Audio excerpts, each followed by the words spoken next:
flashback on, Prof. Chandra. Hana idap penyakit serius, San, kata Mas Yudi tiba-tiba utarakan hal serius padaku. Dia memang habis pulang dari rumah sakit mengantar Mbak Hana periksakan keluhannya selama ini. Apa? Sakit, Mas? Aku kaget. Ini bukan kaget belaka atau sebagai basa-basi seorang wanita yang dimadu. Mas Yudi mengangguk. Sakit apa? Aku benar-benar penasaran. Hela nafas Mas Yudi sejenak itu terdengar mengerikan. Seakan ada rasa kekacauan yang amat mendalam.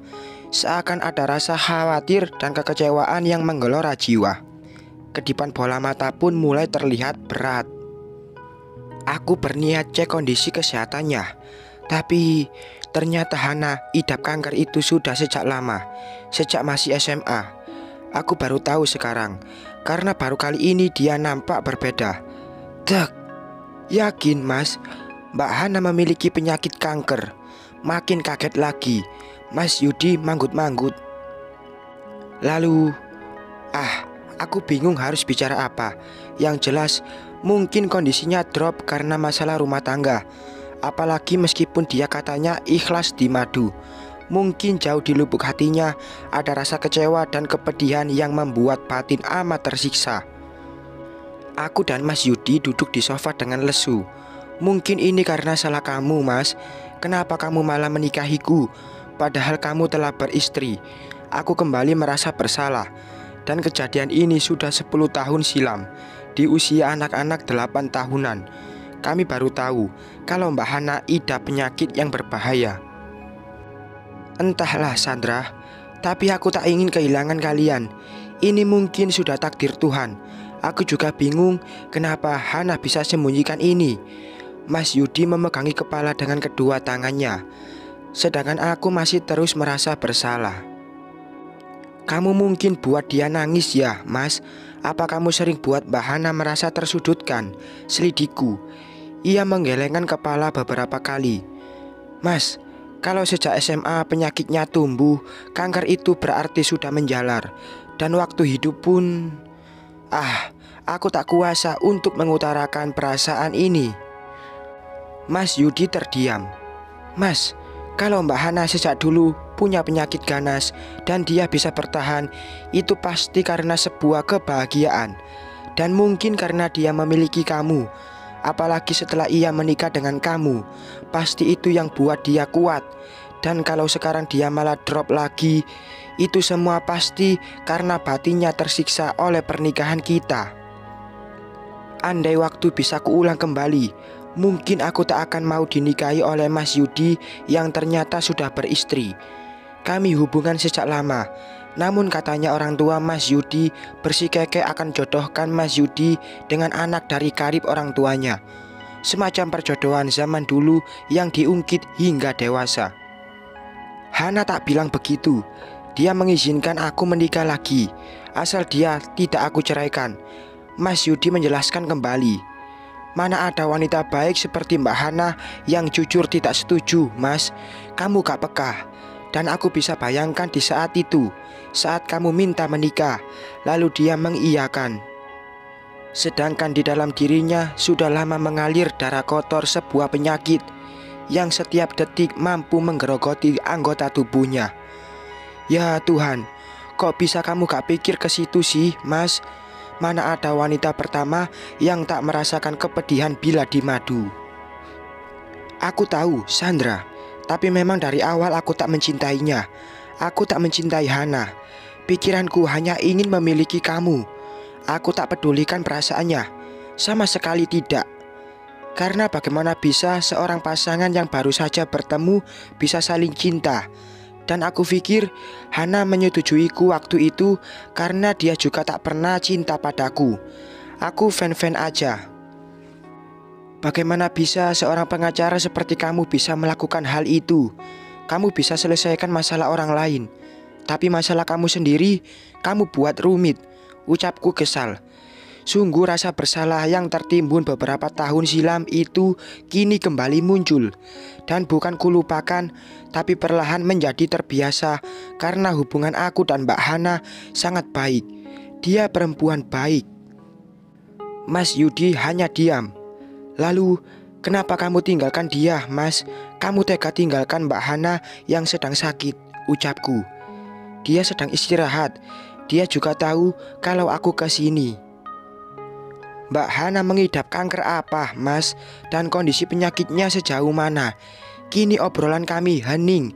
Aku yang tadinya bicara meronta-ronta karena kesal, tiba-tiba nada ini ku buat pelan. Bagaimanapun juga aku tak bisa salahkan penuh Mas Yudi. Aku juga salah. Kenapa aku tak pergi saja sejak awal, saat aku tahu kalau Mbak Hana adalah istri pertama Mas Yudi yang datang ke rumah di beberapa hari setelah kami menikah. Di saat Mas Yudi bilang akan keluar kota, di saat itulah Mbak Hana datang. Dia beritahu kalau Mas Yudi tidak keluar kota. Dia berganti malam dengan istri pertamanya. Hancur, tapi itu dulu. Sekarang apa boleh buat? Karena rasa cintaku juga, aku malah terlena menjalani rumah tangga di saat Mbak Hana sakit parah. Hana idap leukemia, San. Hah, syok sekali batin ini. Nama sebuah penyakit yang acap kali terdengar dan membuat diri ini sampai merinding. Tubuhku ikut merasakan apa yang sedang Mbak Hana alami. Aku tak bisa tertawa di atas penderitaannya. Aku bahkan tak bisa marah padanya. Mungkin karena selama ini dia juga tak pernah marah padaku.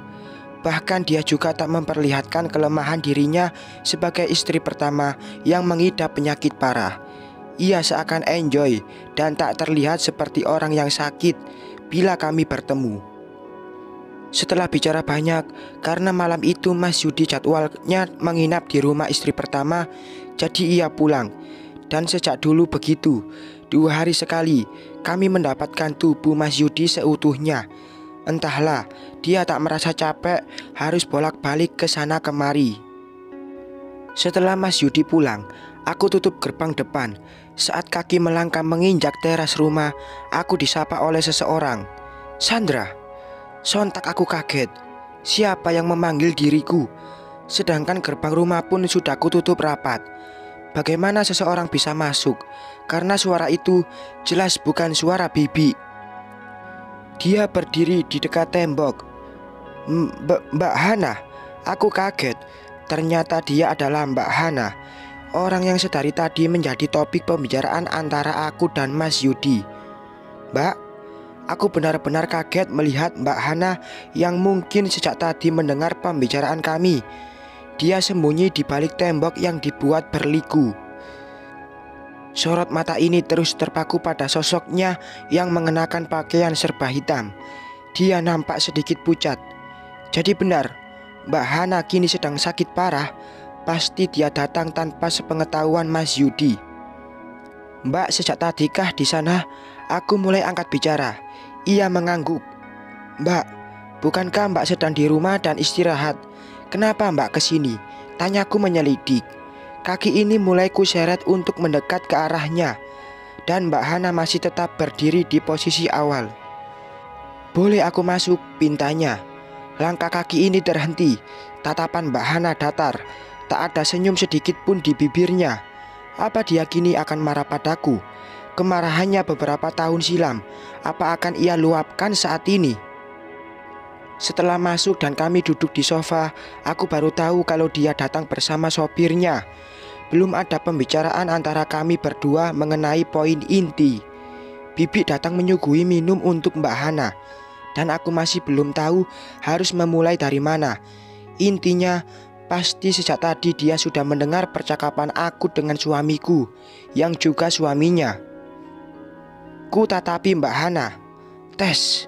Aku kaget. Air mata wanita yang selama ini tak pernah memperlihatkan kebenciannya padaku itu meneteskan air mata. Mbak Hana menangis. Bergetar seluruh tubuhku ini. Lidahku keluh karena rasa bersalah. Rajaman tajam menghujam jantungku saat melihat setetes air matanya.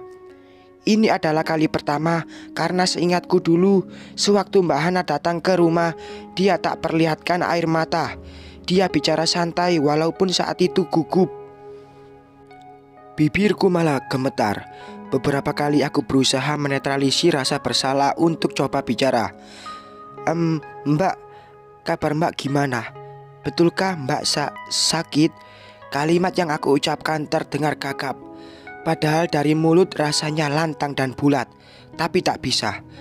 Bagaimana mungkin aku bisa bicara santai saat air mata seorang wanita cantik dan baik itu menetes? Hening. Tatapan Mbak Hana kosong menatap ke arah meja beralaskan telapak biru muda. Dan di atasnya sudah ada 2 gelas air yang baru saja dibawakan bibi. Mbak Hana seperti seseorang yang sedang memendam amarah. Dan aku harus sadar juga memakluminya. Mungkin kekecewaan dan kemarahan sejak dulu ia pendam, kini akan ia luapkan. Astagfirullah, Sandra. Akhirnya Mbak Hana buka mulutnya untuk memanggil namaku. Aku ingin bicara lagi, tapi susah. Malah beberapa kali dewa air mata bicara supaya aku ikut menangis, tapi aku menahannya. Mbak Hana kini balikan badannya untuk berhadapan denganku. Ia malah menangis, sesenggukan pula, hingga membuat Salifah ini tertelan beberapa kali. Tenggorokan ini tercekak hebat. Aku tak bisa bohong, kalau aku juga ingin menangis saat melihatnya menangis. Apalagi sekarang aku tahu kalau dia itu sakit. Kenapa Mbak menangis, Mbak? Ucapku penuh gemetar. Sejak tadi nafas ini kuatur. Dada sudah naik turun. Mbak Hana menatapku. Sandra, kamu sudah tahu penyakitku, dan kamu akan memiliki Mas Yudi seutuhnya sebentar lagi. Itulah kalimat yang diucapkan oleh Mbak Hana selaku istri pertama dalam drama pernikahan ini. Tes. Air mata ini ikut jatuh di pipi. Mbak salah faham. Saya tak akan berpikiran seperti itu. Sejak saya tahu, maka sejak itu saya doakan supaya Mbak cepat sembuh, karena hanya doa yang mampu saya berikan. Penyakitku mungkin akan menggerogoti tubuh ini lebih cepat, Sandra. Dan mungkin ini adalah takdir dari Tuhan, supaya kamu bisa menjadi istri satu-satunya suami kita. Mbak Hana bicara lagi. Ini seperti rekayasa dalam sebuah perfilman, di mana kedua istri dari satu orang suami bisa akur. Bahkan bukan lontaran kebencian yang kami ucapkan, tapi sebaliknya.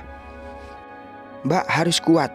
Kalau Mbak bisa bertahan sejak lama, mulai sekarang Mbak juga pasti bisa bertahan. Aku yakin Mbak adalah wanita yang sempurna yang diciptakan oleh Tuhan. Mbak akan sembuh. Mbak orang baik. Mbak bahkan bukannya memarahiku, tapi Mbak bersikap ikhlas. Dan kalau aku ada di posisi Mbak, aku tak mungkin bisa seperti Mbak. Aku terus menguatkannya. Kalau terjadi apa-apa, tolong titip Juna ya, San. Dia mengucap kata-kata yang membuatku merasa bersalah. Aku terkekeh. Mbak pasti sembuh, Mbak. Dan soal anak Mbak, tentu aku akan selalu menjaga mereka. Meskipun Juna akan membenciku kelak bila ia tahu soal ini. Raut wajahku berubah sendu. Aku akan jaga rahasia ini. Tolong cari cara supaya Juna tidak tahu soal ini. Tapi nanti kamu akan datang menjadi ibunya, San. Tolong cari cara. Aku tak mau kamu dibenci olehnya, karena aku tak tahu apa reaksinya bila tahu soal semua ini. Dan imbasnya pasti ke kamu, Mbak Hana menjelaskan. Jadi ia tak mau aku dibenci oleh anaknya, tapi dia juga masih sembunyikan rahasia ini. Aku titip Juna. Kedua kalinya Mbak Hana bicara, karena saat itu dia baru punya satu anak, yaitu Arjuna. Tania belum ada. Bahkan mungkin tak terpikir olehnya untuk bisa punya anak lagi. Tahun demi tahun berlalu. Tak Mas Yudi sangka kalau Mbak Hana akan bertahan dan pulih kembali. Tapi aku senang. Dan aku sudah menyangka wanita sebaik dirinya pasti diberikan kesembuhan. Hingga akhirnya aku mendengar kalau Mbak Hana hamil kembali. Ini sungguh tak kusangka. Dan sekaligus ada kekhawatiran melanda saat ia berstatus ibu hamil dengan riwayat kanker. Takut saja sesuatu malah terjadi padanya. Dan sejak saat itu aku terus menguatkan Mbak Hana. Hingga akhirnya dia lebih baik. Aku juga melihat kalau rasa cinta Mas Yudi begitu besar padanya. Tapi tak membuat kasih sayangnya padaku memudar. Akhirnya putri kecil yang manis, yaitu Tania, lahir ke dunia. Dan kami tahu kalau kanker Mbak Hana sudah sembuh, karena beberapa tahun setelah itu Mbak Hana tidak pernah keluhkan lagi. Aku juga tahu dari Mas Yudi kalau Mbak Hana kankernya sudah mulai lenyap. Sungguh keajaiban. Namun tak kusangka, beberapa tahun setelah Tania lahir, Mbak Hana meninggal. Dia meninggal karena penyakit jantung koroner. Dan sebelumnya dia memberikan surat untukku. Karena dulu rumah kami masih berbeda kota, jadi ia kirim surat lewat pos. Entah mengapa, mungkin supaya tidak lewat pesan singkat saja. Dan katanya saat itu kondisinya sudah drop. Ia sempatkan kirim surat untukku tanpa Mas Yudi tahu. Dan isinya semuanya adalah permintaan maaf, juga permintaan darinya supaya aku jaga Juna dan Tania, supaya aku kasihani anak-anaknya setulus hatiku. Flashback off. Saat Sandra mulai menjelaskan, saat itu juga Arjuna baca isi surat dari ibunya pada Sandra. Siratan tulisan itu Arjuna kenali, dan itu asli tulisan tangan ibunya, Hana. Loh, bukannya Mama bilang almarhumah Tante Hana tahu pernikahan Mama belakangan? Kini Ferry kaget saat mendengar cerita dari ibunya. Sandra diam. Enggak, Mama bohong. Tante Hana lah yang menyetujui pernikahan Mama dan Papa, Fer. Dan Mama yang tidak tahu. Memang, beberapa hari setelah menikah, almarhumah Tante Hana datang ke rumah dan bicara. Maaf, Mama gak jujur sama kamu. Mama hanya tak tahu apa yang harus Mama katakan. Kini ketiganya hanya diam. Perlahan, surat dari Hana untuk Sandra di tangan Arjuna terkulai. Tatapannya yang sedari tadi fokus kepada sebuah kertas putih, kini teralihkan lagi ke langit-langit kamar. Hening, semuanya masih terdiam. Benarkah yang Tante ceritakan? Tante tidak merebut Papa dari Mama, dan Mama justru yang datang pada jalinan cinta kalian. Arjuna kini angkat bicara. Suaranya sudah mulai muncul kembali, walaupun sebenarnya tak begitu jelas. Sandra meneteskan air mata, sedangkan Ferry sudah menjatuhkan tubuh ke sofa. Kepalanya tak henti ia pegangi, menunduk meratapi drama rumah tangga mereka. Netra Arjuna mulai berkaca-kaca. Memori dirinya sejak awal membenci Sandra dan Ferry kembali terngiang.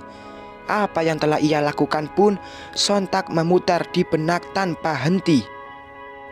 Pikiran jahat dan buruk seakan melayang-layang memenuhi otak Arjuna yang sudah tercemari racun.